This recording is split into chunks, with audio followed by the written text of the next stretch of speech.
حضرت مولانا معین الدین قاسمی کی یاد میں یوتھ بریگیڈ کی جانب سے ناندیڑ شہر کے دیگلو ناکا نزد مسجد قباء کے قریب بتاریخ 15 اگست 2021 کے روز صبح 10 بجے سے شام 6 بجے تک بلڈ ڈونیشن کیمپ کا اہتمام کیا جا رہا ہے۔ مجلس اتحاد المسلمین کے مہاراشٹر صدر سید معین نے اپیل کی کہ یوتھ بریگیڈ کی جانب سے منعقدہ بلڈ ڈونیٹ کیمپ میں کثیر تعداد میں اپنے خون کا عطیہ پیش کر کے پریشان حال لوگوں کی جانیں بچانے کا کام کریں۔ یوتھ بریگیڈ کی جانب سے 15 اگست کو بلڈ ڈونیشن کیمپ رکھا گیا ہے۔ مولانا معین الدین قاسمی صاحب رحمۃ اللہ علیہ کے نام سے تو میں اپیل کرتا ہوں نوجوانوں سے، ناندیڑ کے خاص طور سے ان حضرات سے جو مولانا سے بہت زیادہ ہمدردی اور محبت رکھتے تھے، اور آج واقعی بلڈ بینک میں خون کی کمی ہے، تو زیادہ سے زیادہ کثیر تعداد میں آ کر مسجد قباء کے قریب میں، جو ہمیشہ یوتھ بریگیڈ کی جانب سے بھی نوجوان مولانا جبار صاحب رحمۃ اللہ علیہ کی یاد میں،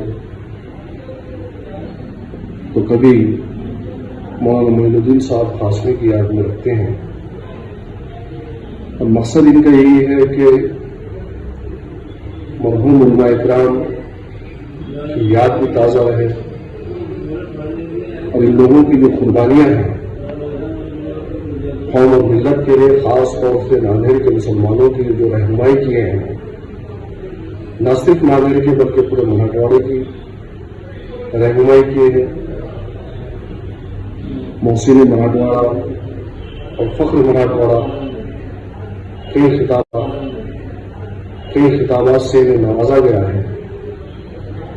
تو مولانا معین الدین قاسمی صاحب کی یاد میں blood donation camp youth brigade کی جانب سے رکھا گیا ہے، لہذا میں تمام نوجوانوں سے اپیل کرتا ہوں